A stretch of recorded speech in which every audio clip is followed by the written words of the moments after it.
அப்போஸ்தலர் நடபடிகள் 2:37-38 வாசிப்போம். இதை அவர்கள் கேட்ட பொழுது இருதயத்திலே குத்தப்பட்டவர்களாகி பேதுருவையும் மற்ற அப்போஸ்தலரையும் பார்த்து, சகோதரரே, நாங்கள் என்ன செய்ய வேண்டும் என்றார்கள்.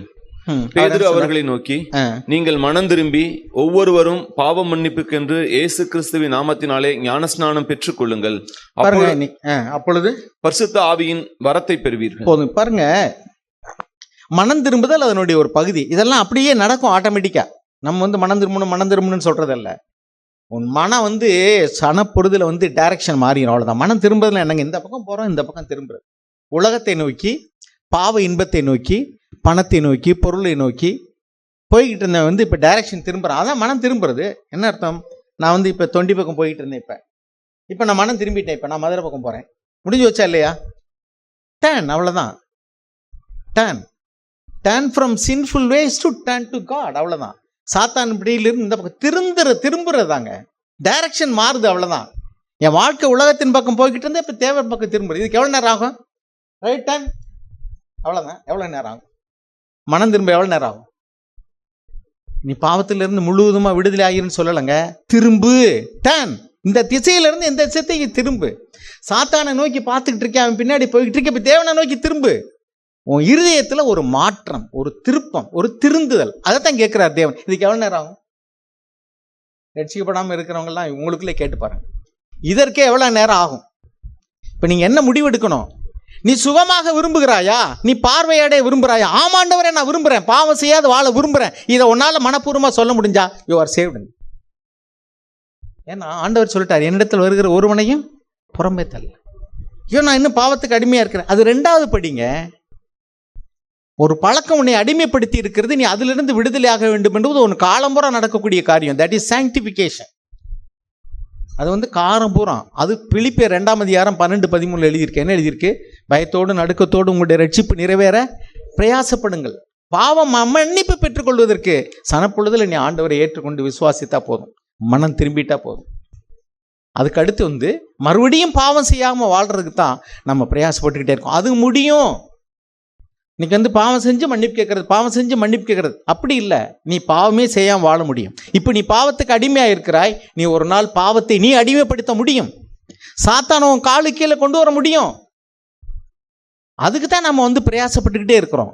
அதனால ஒரு சமயம் நீ அப்படி ரட்சிக்கப்பட்ட பின்னாடி, பாவம் மன்னிக்கப்பட்ட பின்னாடி ஒருவேளை நீ மறுபடியும் பாவத்தில் விழுந்துட்டீங்கன்னா தேவன் உனக்கு மன்னிக்க மாட்டாரா?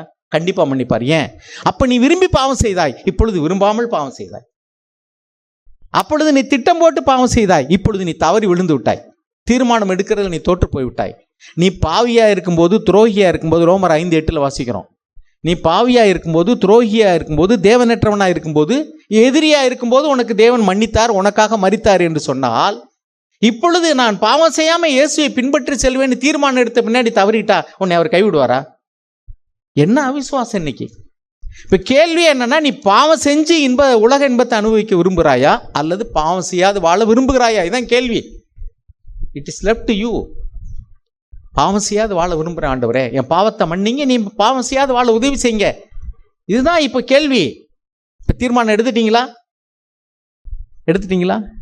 நான் பாவம் செய்ய விரும்பல ஆண்டவரே, பாவம் செய்யாது வாழ விரும்புகிறேன். ஓகே, இப்பொழுது நான் தவறனே, கோவப்படக்கூடாதுன்னு நினைக்கிறேன், பொய் சொல்லக்கூடாதுன்னு நினைக்கிறேன்.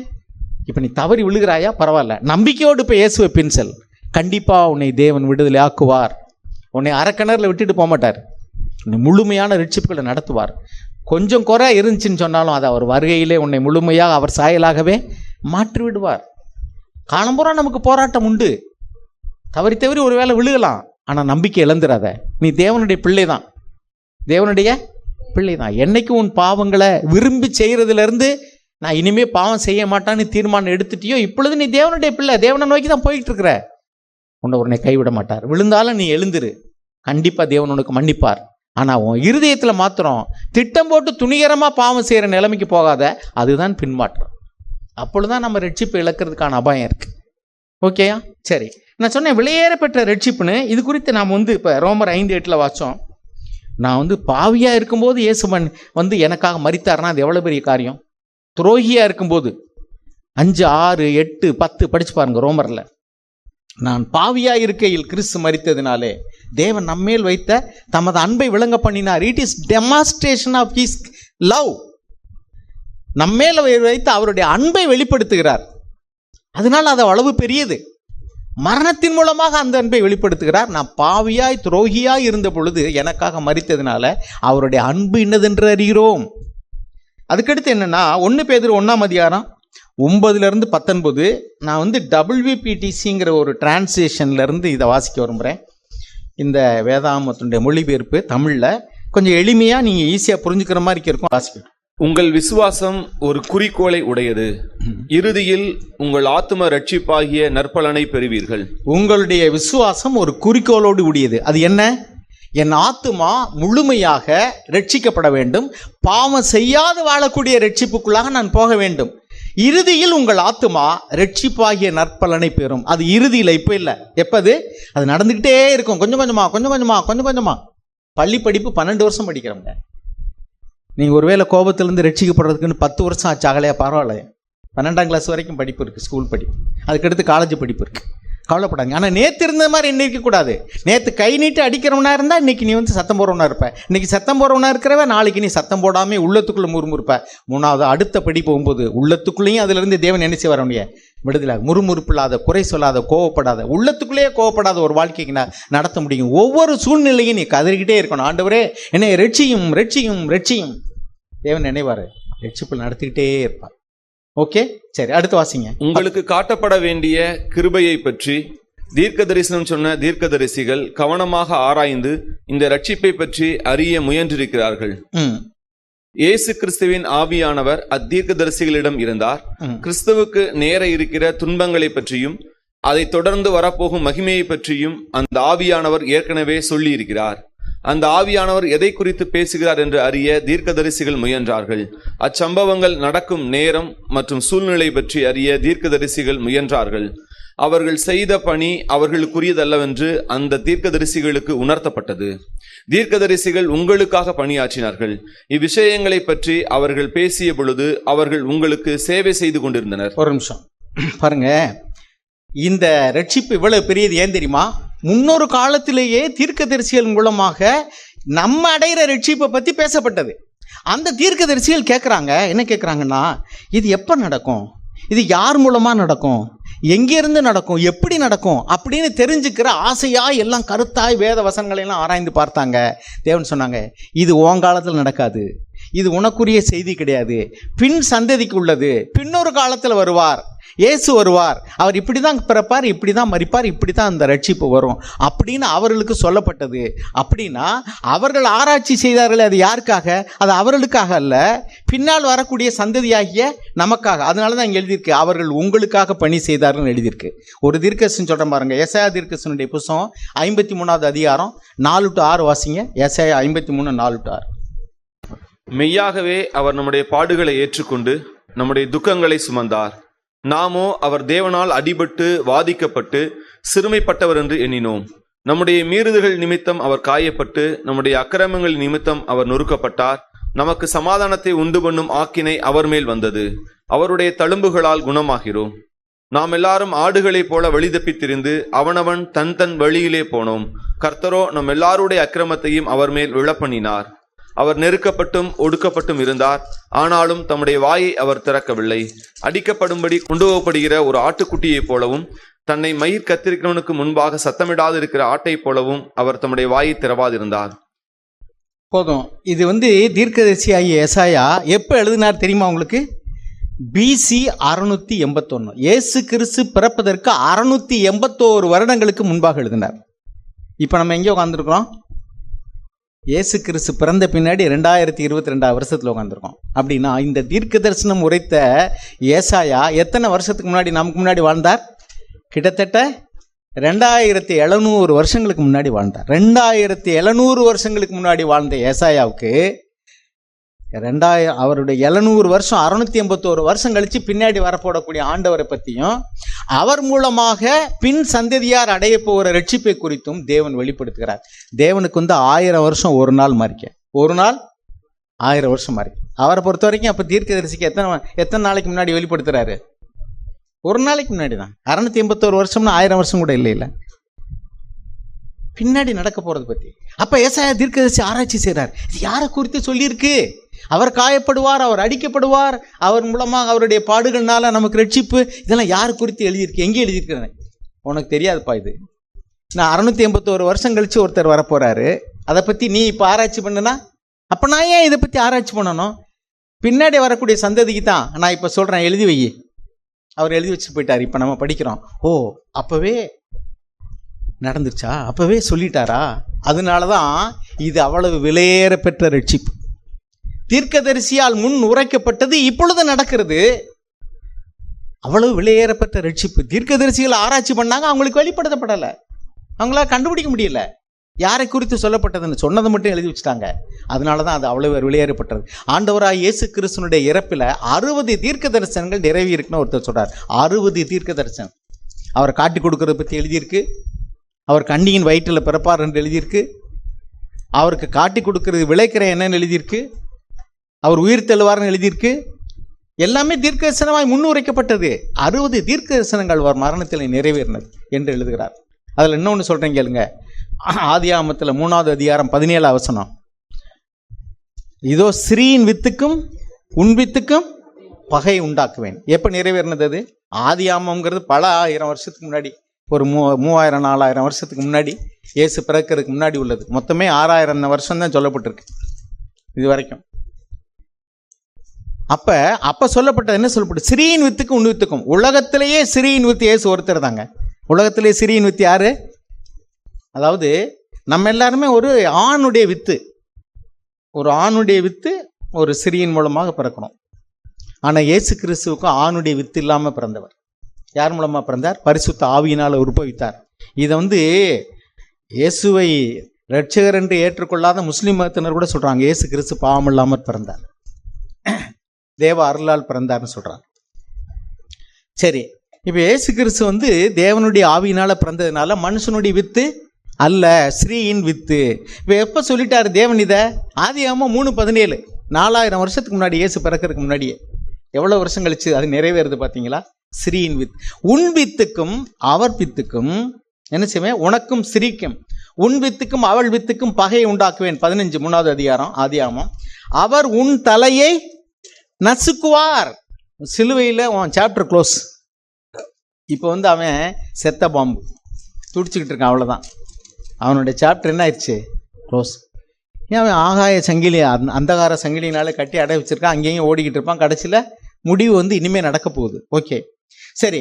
அப்போ பாருங்க, தேவன் அந்த காலத்திலே தீர்க்கதரிசியமாக சொன்னது நம்ம காலத்தில் நிறைவேறிட்டு அப்படின்னா நம்ம எவ்வளோ பாக்கியம் பெற்றவர்கள். இந்த ரட்சிப்பு எவ்வளோ பெருசு.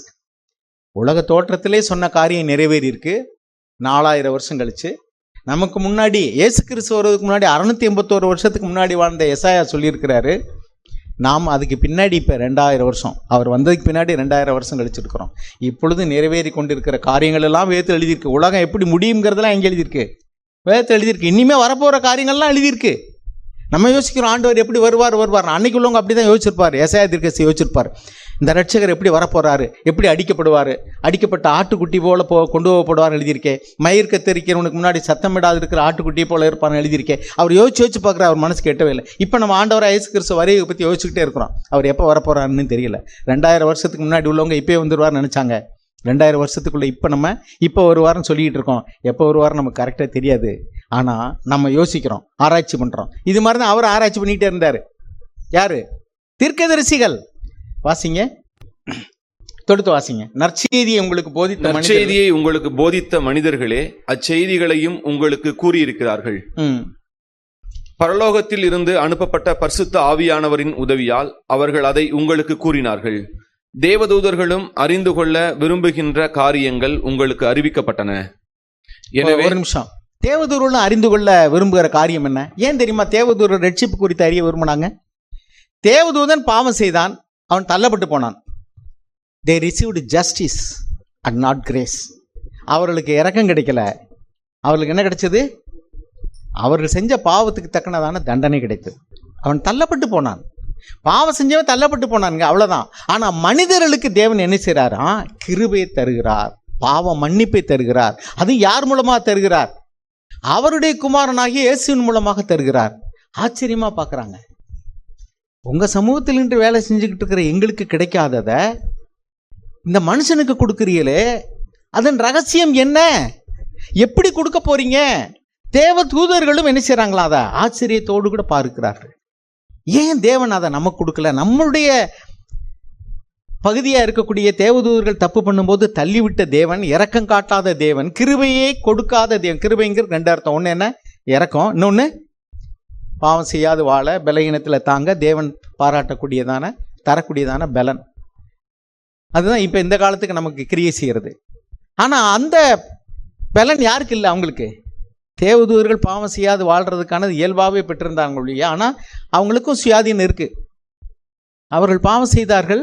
நம்ம வாசிச்சோம். நம்ம எசாயா தீர்க்கதரிசியின் புத்தகத்தில் 14 நம்ம வாசிக்கிறோம். ஐவில்னு சொன்னான். நான் சொன்னான். நான் வானத்துக்கு ஏறுவேன், நான் உன்னதமானவருக்கு ஒப்பாவேன், நான் 5 தடவை சொன்னான். கீழே தாள தள்ளுப்பட்டு போனான். அவ்வளோதான், ரிசல்ட் முடிஞ்சு வச்சு. ஆனால் மனிதர்கள் தீர்மானம் எடுக்கிறோம், திரும்ப திரும்ப தோற்று போகிறோம். ஆனால் இன்னும் தேவன் நம்பிக்கையாக இருக்கிறார், இன்னும் தாங்குகிறார். உடனே நம்மளை தண்டிக்கிறதில்ல, தள்ளி விடுறதில்ல.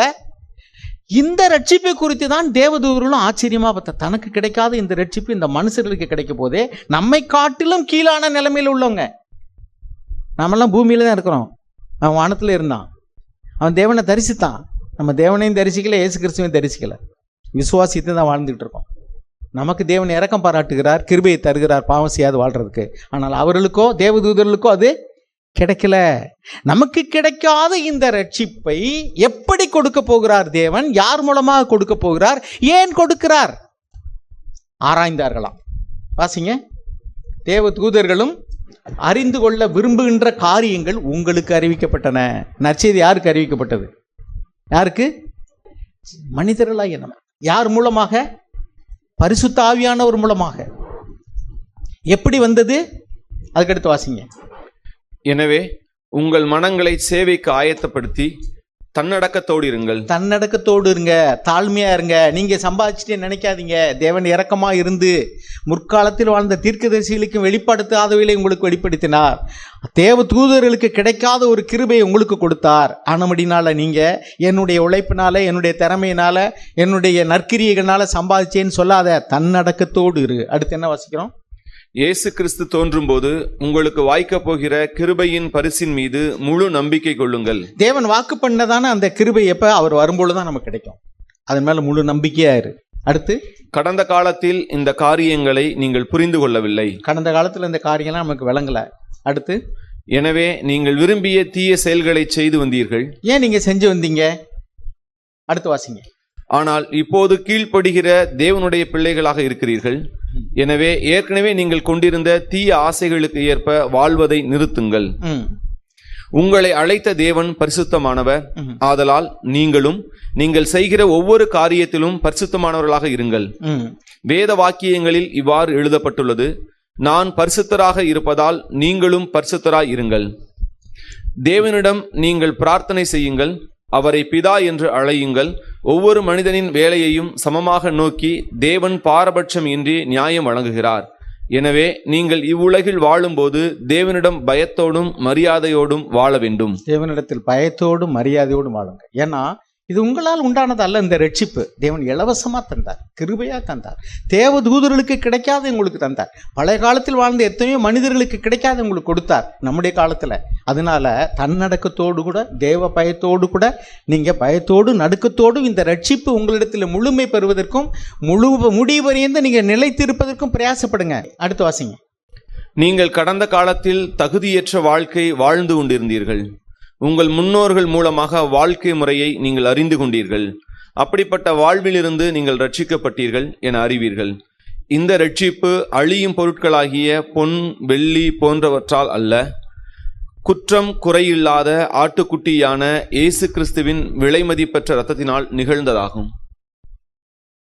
சரி, இதுல இந்த ரட்சிப்பின் மேன்மையை ஏன் இவ்வளவு பெரிதான ரட்சிப்புன்னு சொல்றோம்ங்கிறதுக்கான காரணத்தை தான் இப்ப பார்த்தோம். அது இலவசமா வந்தது, கிருபையினால் வந்தது, மாசற்ற சுத்த ஆட்டுக்குட்டியாகிய இயேசு கிறிஸ்துவின் ரத்தத்தினால வந்தது, அவருடைய பாடுகள்னால வந்தது. சஃபரிங்ஸ், அவருடைய ரத்தம் சிந்தினதுலாம் சும்மா அப்படியே போனோடனே டேப்பு திரிந்தாங்க என் ரத்தம் கொஞ்சம் எடுத்துங்கன்னு இல்லை. இல்லாட்டிங்க இந்த ஆஸ்பத்திரியில் ரத்தம் கொடுக்குறோமே அது மாதிரி இல்லை, இந்தாங்க இப்படி கை நீட்டுறேன் கொஞ்சம் எடுத்துங்க. நோ. இன்னைக்கு எதுக்காக இங்கே கூடியிருக்கணும்? திருவிருந்து அனுஷ்டிக்கிறதுக்கு, அவரை நினைவு கூறும்படி.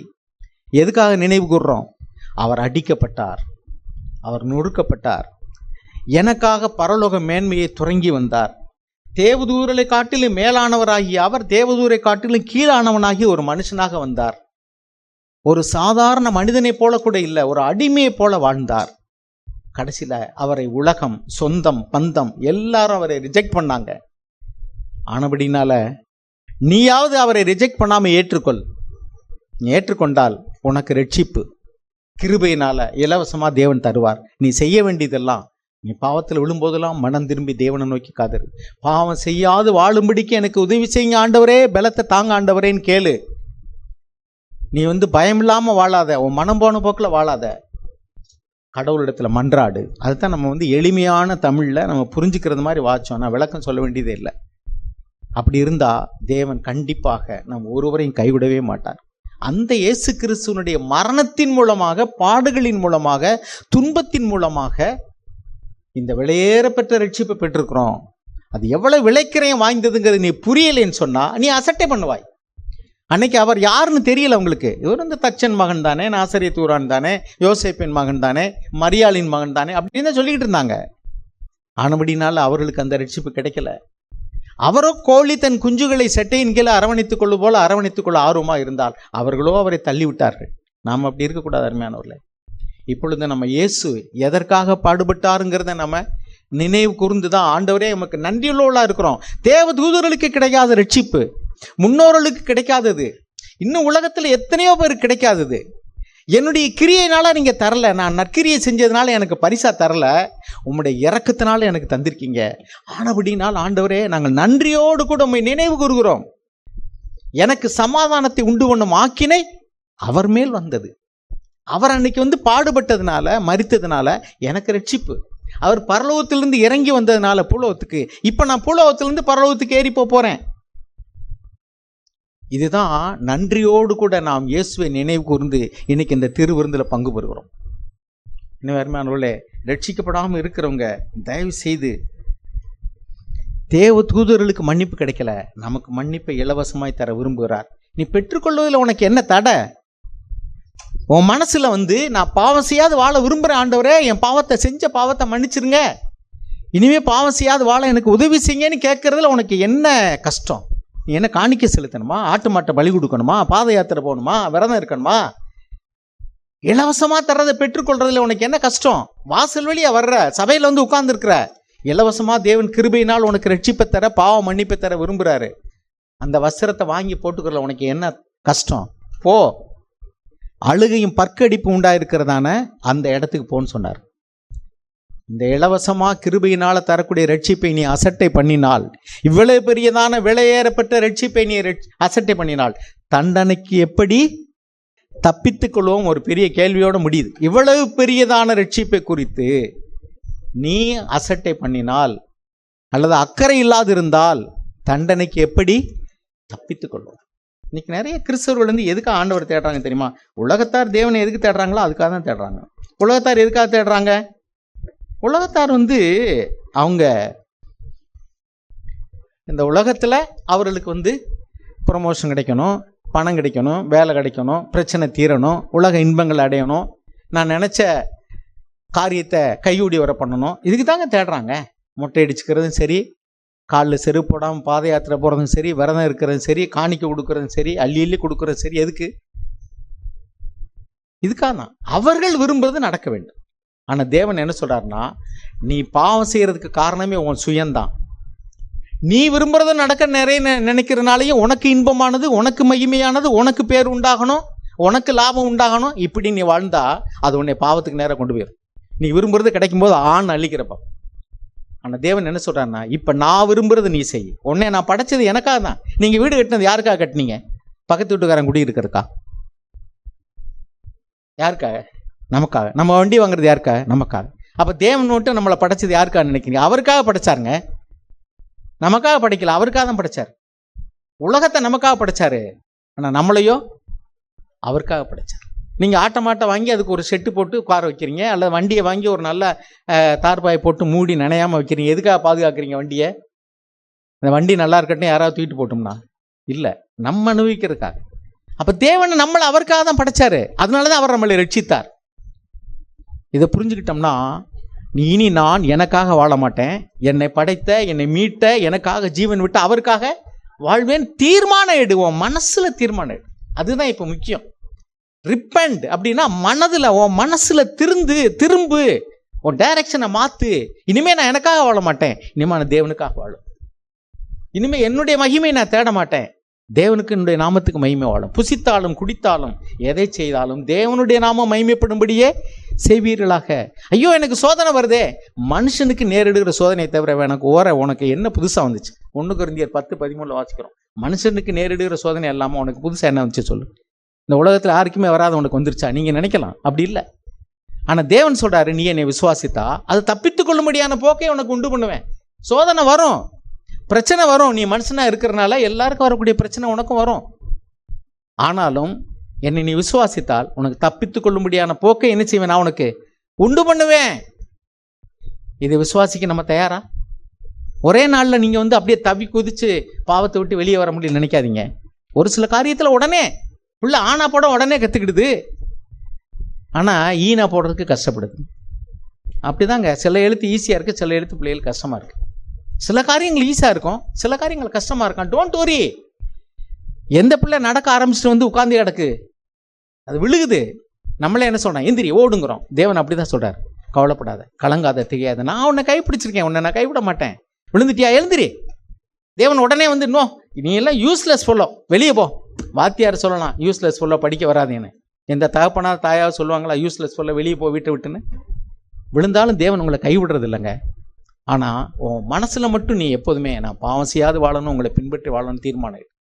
Work out your salvation. பயத்தோடு நடுக்கத்தோடும் அது நீ பிரயாசப்படு. ஒவ்வொரு முறை விழுந்துரும் போது எந்திரி, கண்டிப்பாக தேவன் மன்னிப்பார் உனக்கு. ஆனால் நீ விழுந்த இடத்துல கிடந்தாய்னா நீ பாவி. நீதிமான் 7 முறை விழுந்தாலும் எழுந்திருப்பான். நீ எழுந்திருச்சின்னா சரி, 7 முறை அட்டம்ப்ட், 8வது முறை பாஸ். அவன் பாஸா ஃபெயிலாப்ப? பாஸ், அவ்வளோதாங்க. 7 அட்டம்ப்ட்லாம் இங்கே எழுதுறதே இல்லை. ரிசல்ட்டில் எங்கேயாவது அப்புறம் 7 அட்டம்ப்ட் நான் சொல்கிறாங்க, இல்லை பாஸ், அவ்வளோதான். அதனால் நீ எத்தனை அட்டம்ப்ட்லாம் கவலைப்படாத. கண்டிப்பாக நீ பாஸ் பண்ணணுங்கிற விருப்பம் மாத்திரம் உங்கள்கிட்ட இருந்துச்சுன்னா விருப்பத்தையும் செய்ய உண்டு பண்ண தேவன் வல்லவர். ஏன் கிருபையினால் ரட்சிப்புக்கிறோம்? அந்த விசுவாசத்தை துவக்கினது இயேசு. அங்கே வாசிக்கிறோம் எபிரேயர் 12:1 என்ன வாசிக்கிறோம்? விசுவாசத்தை துவக்கிறவரும் அதை முழுமைப்படுத்துகிறவரும் பூர்ணப்படுத்துகிறவரும் இயேசு. கிருபையினால் ரட்சிக்கப்பட்டோம். அந்த கிருபை தந்தது யாரு? இயேசு. யோவான் 1:16-17 வாசிக்கிறோம், கிருபையும் சத்தியமும் இயேசுவின் மூலமாக வந்தது. கிருபை இயேசுவின் மூலமாக வந்தது. விசுவாசத்தை துவக்குகிறவர் இயேசு, பாவத்தை மன்னிக்கிறவர் இயேசு, பாவத்தில் விழாதபடி காக்கிறவர் இயேசு, எல்லாமே இயேசு. அதனால தான் எழுதி வச்சிருக்கோம், எல்லா துதியும் கனமும் மகிமையும் அவருக்கு தான். ரட்சண்யமும் மகிமையும் கனமும் நம்முடைய தேவனாகிய கர்த்தருக்கே உரியது. அதனால தான் ஆண்டவர் சொன்னார், நானே வழி, நானே சத்தியம், நானே ஜீவன், என்னில் விசுவாசம் கொள்ளுகிற எவனும் அவன் என்ன செய்வான்? இறந்தாலும் பிழைப்பான். நீ பாவத்தில் விழுந்துட்டியா? பரவாயில்ல, நீ பிழைக்க முடியும், கவலைப்படாத. விசுவாசத்தை மாத்திரம் இழந்துடாது. God is great, God is love. Amen.